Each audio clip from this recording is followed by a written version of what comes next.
Today is my last day in the United Kingdom. We are waiting for you. You can now reject our own. Mama. What happens when the path you've poured everything into just leads to a dead end? Well, this is a story about that exact moment, about facing thousands of rejections, incredible pressure, and somehow finding the courage to redefine your own finish line. So, this is where our story ends. But, it's also where it begins. With this one single sentence, a whole 3-year chapter comes to a close.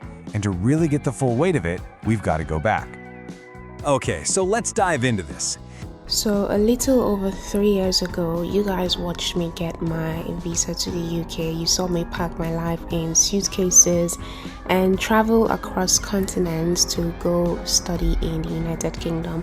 You saw me go to school on my first day. You saw me try to adjust as an immigrant and life in the UK, even down to my graduation. But what you didn't see was how close I was to losing everything that I was trying to build, and that is a part of my story that didn't make it on camera. At some point I stopped counting, but I made approximately 3,000 job applications and I went on 24 interviews in the search of a sponsored job. 24 interviews, and none of them worked out. It just never clicked.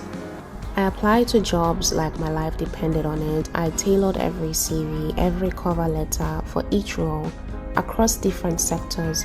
I tried to pivot, I tried to make myself fit. And somewhere along the way, I hit a point of mental exhaustion. This became my wallpaper, not as a joke. People thought it was a joke when I used this as my profile picture on WhatsApp. But it was an honest reflection of my mental state.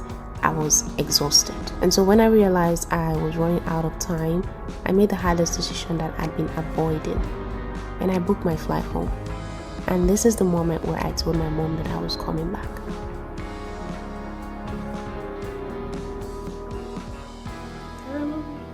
Good evening. Evening, how are you? I'm okay, how are you? I hope it was a nice outing. Yeah. Have you done the booking?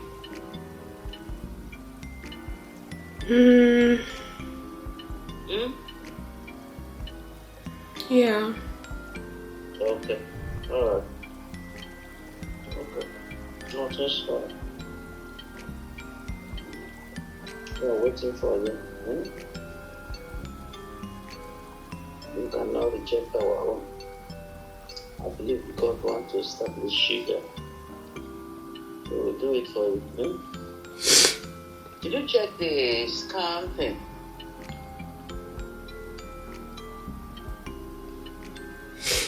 No. Check. That's why I didn't want to call. Mama, this decision is best for you. If that is how you want it, yeah, done. You will come back home now. Nothing shaking. Yeah? You understand? About the ticket, don't cry for devil. Don't cry. Me, my arms are open to receive you. I never expected to cry like that on that call, and I never expected that response, not even close. Hearing my mom say we will not reject our own, that in itself broke me. Looking back now and trying to think about the whole situation, I'm honestly so grateful that I have one place, at least one place where I would go to and I would not be rejected. As someone who faced thousands of rejections in the United Kingdom, all the emotions met me in one place on that phone call. All the emotions that I've been trying to conceal for months from my family, from my friends, everything met me in one place. I had cut people off, not in a bad way, but I told people to stop checking in on me.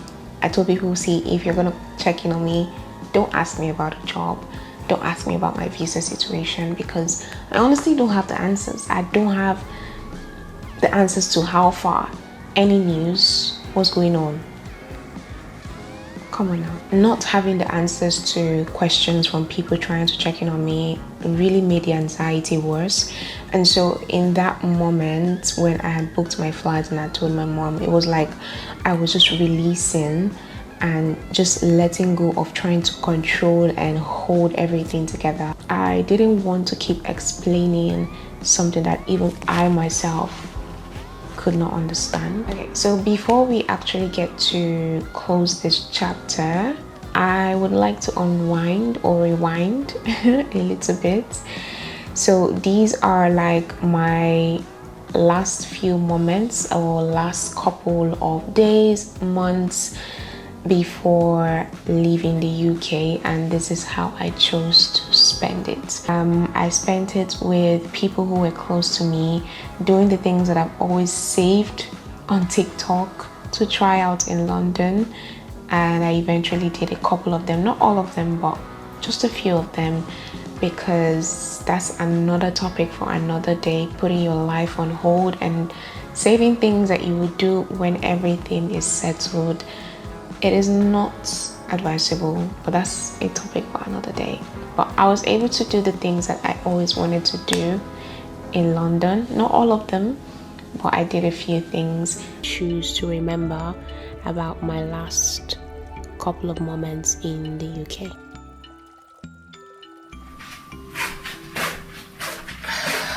I just woke up not long ago, and I've been pretty much doing a lot of packing already. I have been selling up stuff. Someone is supposed to come pick up my side table today, and I've just been trying to get rid of so much stuff. I don't have a lot of stuff because, to be fair, I didn't want to accumulate so much stuff in this place. So I don't have a lot, but there's some things that I would just I've sold off as well. I sold off my juicer, I sold off my boots, River Island boots, my olive tree that used to be there, and I'm really hoping that I can sell this off, which is my whole dresser set, but I haven't found a buyer yet. But anyways, today I am going to be cleaning up and basically putting more stuff into my boxes. I've got one box already packed, and I'm gonna just take you guys around. It's pretty much packed and complete, 23 kg by the way. This is around 17 kg right now, and I have another box. Oh, this is how, oh my god. I've cried so much, I've cried enough, and right now I have no more tears in me. And maybe on the last day I would just cry one last time, maybe, but I've honestly let go, you know. I think I've honestly just let go, and I'm now thinking of so many other things. Like, this whole situation, looking for a sponsored job, looking for COS. And I know I haven't even sat down to talk about this, but this whole situation has been at the forefront of my mind for the past 2-3 years since I came in, before I even came to this country, looking for a job. And it's just like, you know, having that at the forefront of my mind it made me put so many other things on the back burner. So how you guys say it, I think. Well, basically I slowed down a lot of like other parts of my life just to focus on finding a job. Just listen, it gets to the point where you're just over it, you know. So I'll be very real with you. I didn't walk away from this whole situation early. I still got a rejection 5 days before coming back. I walked out of this situation when there was nothing left for me to try, nothing left to give. Is it okay to give up hope and let go. I don't know. I really don't know. I used to think giving up meant failure. Like if I stopped trying hard enough, it meant that I didn't want it badly enough. Lately, I would say hope has felt very heavy, very heavy. Not inspiring, not motivating. I'd say it's just exhausting, you know? Hope has felt very exhausting recently. Going from checking emails constantly, waiting, replaying interview conversations in my head, putting my life on pause. It's crazy. So I don't think this is me giving up my dreams. I don't think I would ever give up my dreams. And not saying living in the UK was the dream.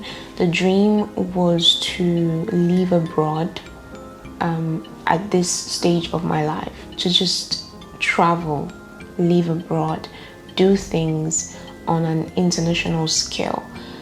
And I'm not giving up on that dream. You know, choosing to stop hurting myself over things that I do not have control over. I don't have control. As much as you think, oh, you have control, you don't have control over immigration laws. You don't have control over people choosing you. You don't have control over that. And so I'm not giving up on myself. I'm not gonna do that. I'm not gonna do that. But I'm just letting go of timelines and the place that I felt or I thought that it was going to happen. I'm not letting go of my dreams. I'm letting go of the timelines and the place. So I woke up about 2 hours ago. I don't have a job. I woke up at like 12.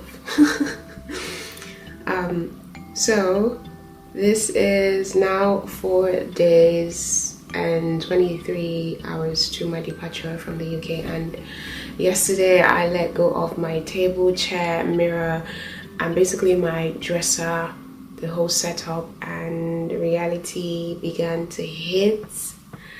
In fact, it has hit me already. And I know that I'm laughing right now, but I might be in tears in the night again, crying to God. And it's such a roller coaster. Oh my God. So today is like 4 days, like let's say 5 days to you, and mixed feelings. Definitely mixed feelings, but God is in control. So yeah, I just watched my vlog for when I was coming into the UK, and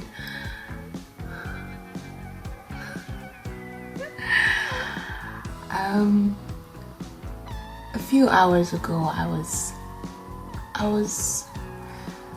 okay, and then I wasn't okay, and then I was okay again, and then I wasn't okay. I have never felt like this before in my life. It's so many emotions to process at the same time.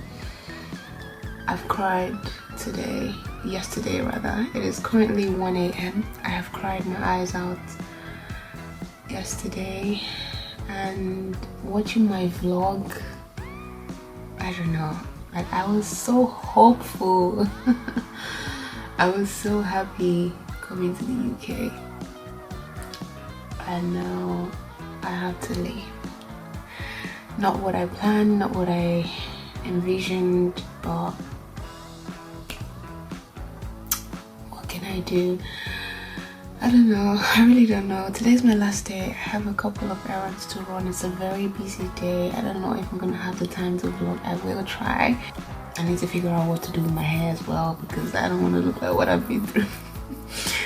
But it is a well of emotions. It's too much. I will say I am overwhelmed, and I am trying my best to stay positive, and I'm trying my best to I don't know, I don't even have the words, but there's a lot of emotions going through my mind, and I don't want to stress too much about it, to be honest. I am such an overthinker, and trust me, I have done a lot of thinking, and I'm tired of doing that. So I want to check out, I want to zone out, and I don't know. But right now, what I'm doing, if you're wondering why I'm still up at 1:14, I'm trying to look for songs for this vlog, and just plan out if there's any more content that I need to make here just to make my vlog worthwhile. And that's what I'm doing. I'm just planning my last set of content, and also planning content that I would film once I get back as well, because I was talking to my friend just a couple hours ago, and I was like, she said, oh, I should take a social media break, and I'm like, this whole process has taken away so much from me. It's taken at least a year of my life, because I was the most inconsistent creator, and I hate inconsistency. But because I couldn't allow myself make content when I was looking for a job, because that was my priority, and so I put this on the back burner, and now I have to go all in because it's all that I have. It is like no one can take this from me, so I'm putting it on, doing all I can to just make it worth it. In as much as I'm not putting as much pressure on myself on what to do next, I just want to focus on what I love doing, which is making content. And so that is why I'm just like testing out songs that I feel will work out. But I don't know how the day is going to pan out, but I hope I don't cry again, because I'm tired of crying. But yeah.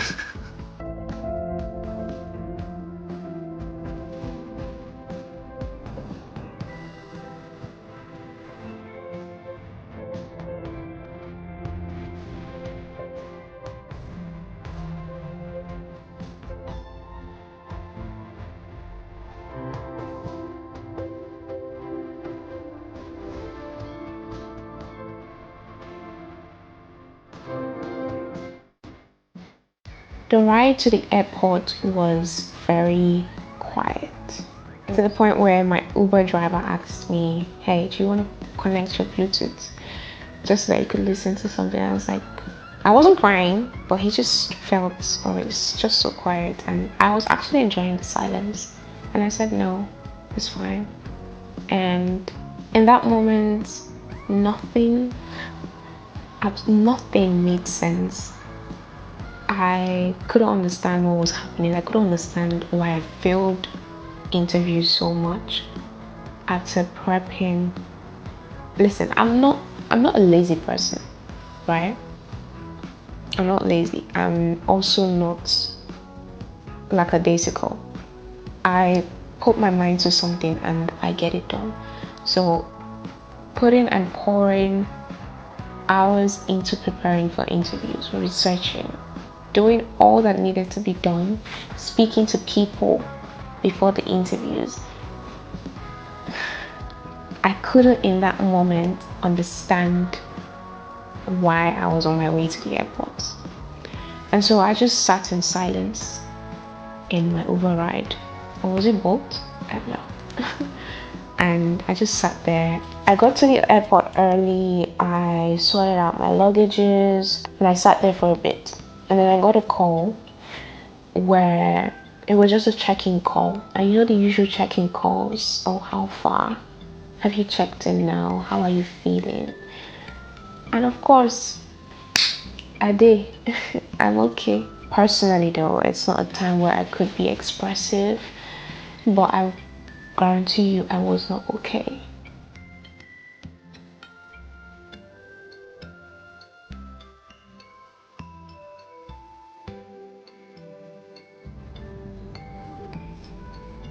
Today is my last day in the United Kingdom. Yikes. That is not something that I envisioned myself saying when I first came into this country. However, I was not able to find a job that would sponsor my visa to remain after my master's. So your girl is going back to Nigeria, and I'm currently at the airport right now, and my flight is in about 2 hours. I only have 2 more hours in the UK, in London, and it's a wrap. Whew. I don't know if I'm ready to unpack how I feel right now, but I know one thing for sure. Once I get on that plane and the plane takes off, I want to check out like completely. I want to completely check out of the UK and look ahead and look forward to whatever happens next. But yeah, so we're checked in. I had a bit of excess luggage that was like 32 kg. I paid a hefty amount for that. So moving is not cute. It is not cute, I promise you. And thankfully my Uber ride was very smooth, and yeah, we're here. Everything has gotten me to this moment, so I'm very grateful, I will say, for the opportunities that I got in this country, and I am now looking forward to other things that are on the way, because I know that this is not the end of my story and this is not the end of my life. But very hopeful for next line of action, very hopeful for the next phase of my life, even though I don't know what that is, and even though I don't have any plan. However, I am very positive. So let's see how that turns out. I boarded the plane and then I got to my seat. I picked the window aisle specifically. And then I got to my seat, and when the plane took off and I was looking out the window, I saw London get smaller and smaller and smaller and smaller and smaller. And I loved London.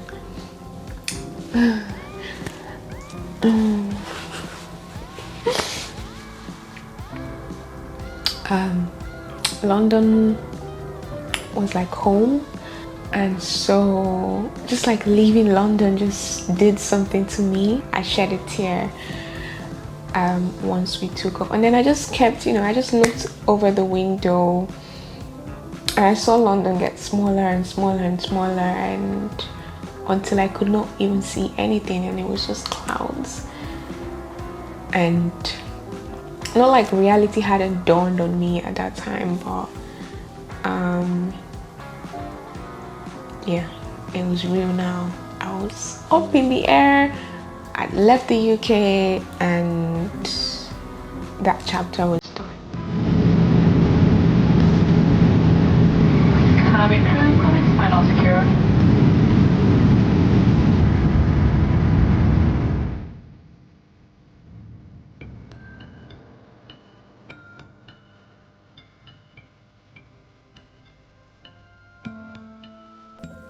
My gate is so far. What the heck? I'm still going. I wish someone can carry me. This airport is so big. I've been walking for like the past 15 minutes, or maybe even 20 minutes, and I've still not gotten to my gate. 7 minutes walk. Yo, I'm in for it today. Oh my days. 3 minutes.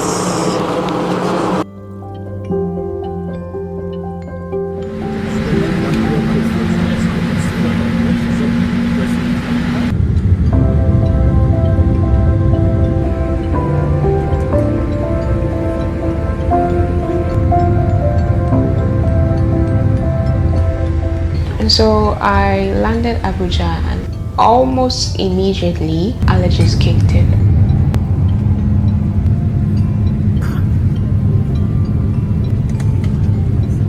Sneezing non-stop. Listen, I was just like, come. I just arrived. I literally just arrived. Can I get a break? Being an immigrant has easily been the hardest thing that I've ever done in my life, and that's a topic for another day. However, Living your life on an expiration date or on a timeline in a foreign place, yeah, that messed up. It messed with my nervous system way too much, way too much.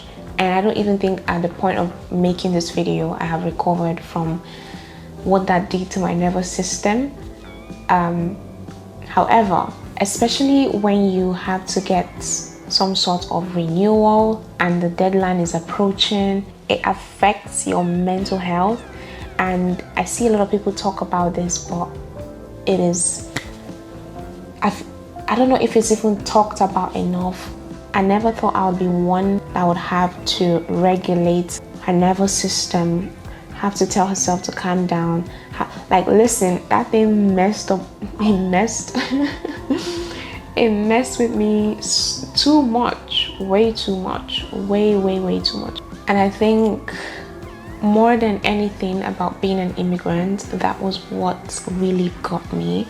Every decision felt urgent. Every day felt like it was counted. Nothing really prepared me for the anxiety that comes with that. No matter how many videos I must have seen before entering the UK about being an immigrant or whatever, nothing, absolutely nothing prepared me for the anxiety that came with that. God was faithful while I was in the UK, and the UK was good to me. I'm grateful for the opportunities that I got. I don't know how every other person's experience was, but this is my experience, and this is how things played out for me. You know that specific genre of YouTube video? The one the algorithm just loves to push on you? Oh, the Move With Me vlog. Yes, Move With Me vlog. It's always got that like chill lo-fi beat. And you get the montage, right? The perfectly folded beige sweaters, the passport against the airport window, maybe a latte. The main character energy. It's a very seductive idea, isn't it? That if you just change your location, you like automatically change your life. Exactly. It's this whole hero's journey. But today, we're going to look at the sequel that nobody really films. Right. What happens when the fresh start becomes a government-mandated fresh stop? We love the arrival story. We love the unboxing of the new apartment. We are way less comfortable with the departure story, especially when it's not a choice. So we're diving into a fascinating, and be honest, I've got a bruising source today. It's a raw transcript from a creator named Deborah Bombs. Yeah. She documented her final days in the UK after living there for 3 years. And I want to be clear, this isn't just, a sad story about moving house. No, not at all. It's more like a case study. It's about the specific grueling mechanics of the modern immigrant experience. What happens when high effort meets a really hard systemic wall? Okay, so let's set the stakes. Deborah isn't someone who just drifted into London for a gap year. Far from it. Yeah. She was on the high skill track. She moved to the UK. She was there for 3 years. She got her master's degree. She did everything the system tells you to do. She followed the script perfectly. Perfectly, but the source material starts with her on a flight back to Nigeria. And that's the core conflict, right? We grow up with this idea that effort plus qualification equals success. You work hard, you get to stay. And her story just breaks that equation. Violently. So let's get into the numbers, because when I first read them, I actually had to stop and reread them. I think people here, I couldn't find a job and they assume, a dozen resumes were sent out. Right, you get a bit discouraged and stop trying. Yeah. So I pulled the data points from her transcript. Over her 3 years in the UK, Deborah estimates she submitted approximately 3,000 job applications. Wait, hold on, 3,000. 3,000. All right, let's just do the math on that for a second. That's almost 3 applications a day, every single day, for 3 years straight. Weekends, holidays, it's an industrial scale of effort. And it wasn't just spray and pray, was it?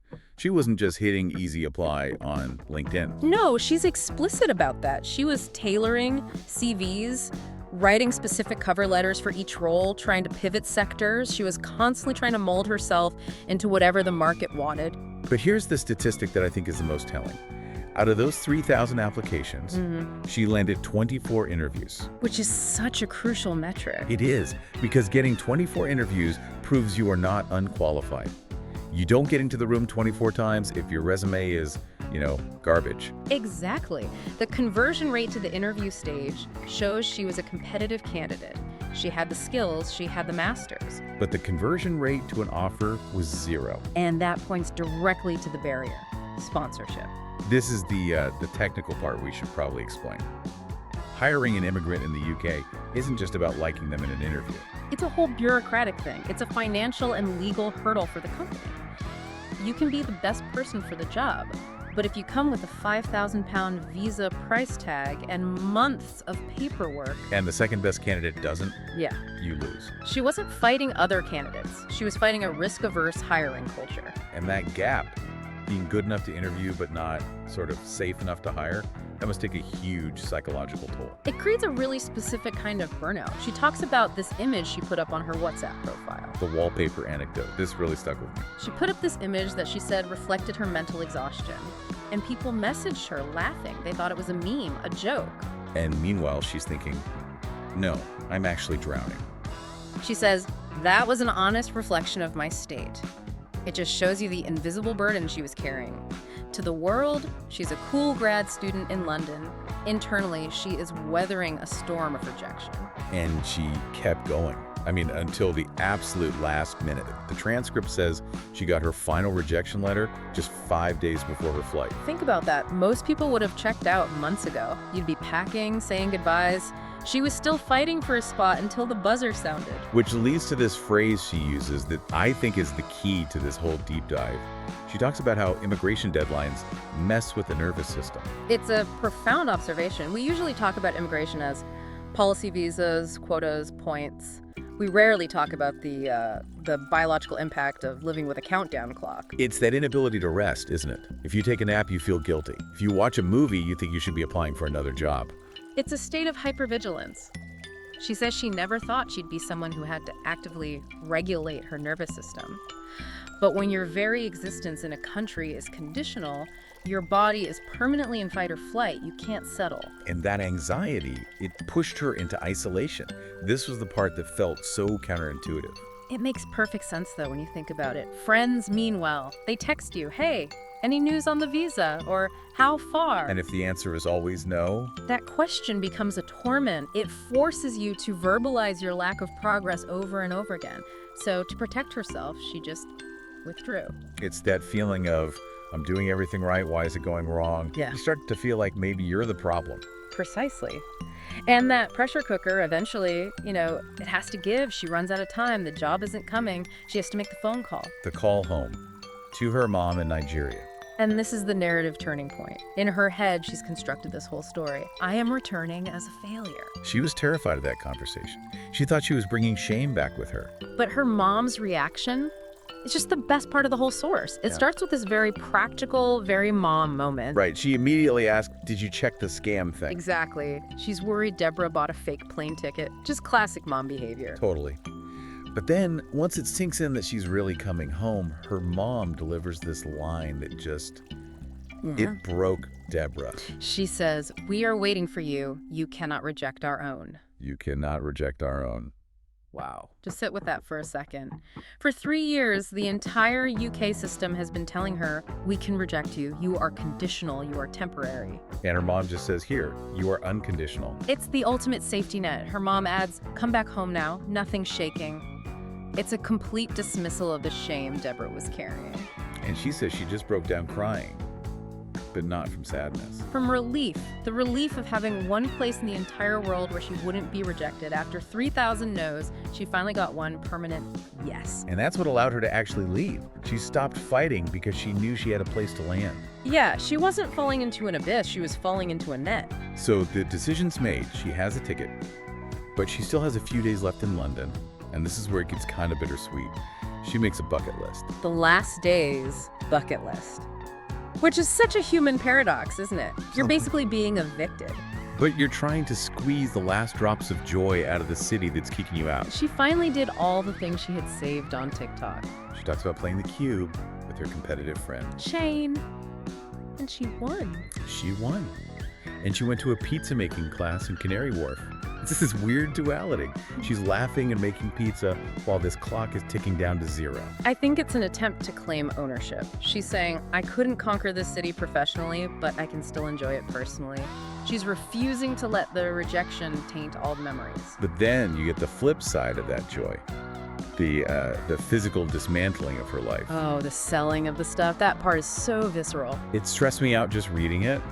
She's selling her juicer, her River Island boots, her olive tree. The olive tree really got me. You buy a tree because you think you're putting down roots. It implies permanence. Selling it is like admitting defeat. And the dresser. The struggle to sell the dresser. Furniture is anchor weight. Dismantling that is like erasing your own footprint. It's a physical manifestation of unbecoming a resident. And then the logistics. Yeah. We have to talk about the Uber ride. The exit tax. Totally. She has 3 big boxes, all her luggage. She needs a 6-seater. She checks the app. 231 pounds. Wow. That is astronomical. That's a plane ticket. Right. And this is at a time when she has no job, she's financially drained. It's just insult to injury. She eventually finds one for 133, but still painful. And she describes the ride to the airport. The driver asks if she wants music because it's so quiet. And she says no. Just sits there in silence. That silence is so heavy. She says she couldn't process it. She was just doing that mental math we talked about. I did the work. I prepared. Why am I in this car? Yeah, trying to reconcile the effort with the result. And the visual she gives. Watching London get smaller and smaller from the plane window until it's just clouds. The chapter closing right in front of her eyes. But then she lands. She's in Abuja. And the first thing that happens, her allergies start. Immediately. It's a physical reminder. You're back. The body reacts before the mind can even catch up. And this brings us to her final, and I think most critical, reflection. She has to wrestle with what failure actually means. This is the part I really want you listening to lean into. She asks herself, is giving up hope the same as failure? Because for so long, she thought if she stopped trying, it meant she didn't want it badly enough. It's a toxic story high achievers tell themselves. Winners never quit. So if you quit, you must be a loser. But she completely reframes it. She realizes that hope had become heavy. It was a burden, not a motivator. So how does she separate quitting from moving on? She makes this brilliant distinction between the dream and the timeline. Okay, break that down. She says she is not giving up on her dream of living an international life. She's not giving up on travel or global work. She is just letting go of this specific timeline and this specific location. She stopped pausing her life for yes, that just wasn't coming. Exactly. It's the difference between quitting the game and just changing the board. She's moving her career to a place where she can actually play. She realized holding on to the UK was actually holding her back. It's that old saying, rejection is redirection. And in her case, the redirection was back to that safety net, back to we will not reject our own. That's the foundation she can rebuild from. She isn't starting from zero, she's starting from safety. It's such a powerful lesson. We started this talking about the fresh start, but I think her story teaches us the value of the fresh stop. Agreed. And that ending one chapter doesn't mean the whole book is over. She lived a full life in those 3 years. That experience isn't wasted just because she left. So what's the takeaway here for you listening to this? I think the question she leaves us with is about your own life. Where are you holding on to a specific when or where that's causing you pain? Yeah. Are you forcing a yes in a place that is just screaming no? Are you waiting for an expiration date? Or are you willing to let go of the specific packaging of your dreams so you can actually hold on to the dream itself? Deborah let go of London, but she didn't let go of herself. And honestly, the courage that took to pack those boxes, sell that olive tree, and get on that plane, I think she's going to be just fine. I think so too. And for anyone who wants the visual side of the story, you should really check out Deborah Bombs' channel. It adds a whole other layer. Absolutely. A reminder that behind every immigration statistic, there's a person just trying to sell a dresser. And regulate their nervous system. That's it for this deep dive. Thanks for listening. Take care. Leave a comment, tell me what you think, and subscribe. Thank you for watching. Bye. I beg, if you have not subscribed to my channel, make you press the subscribe button. Don't forget to press the notification bell so whenever I drop a video like this, you'll be notified.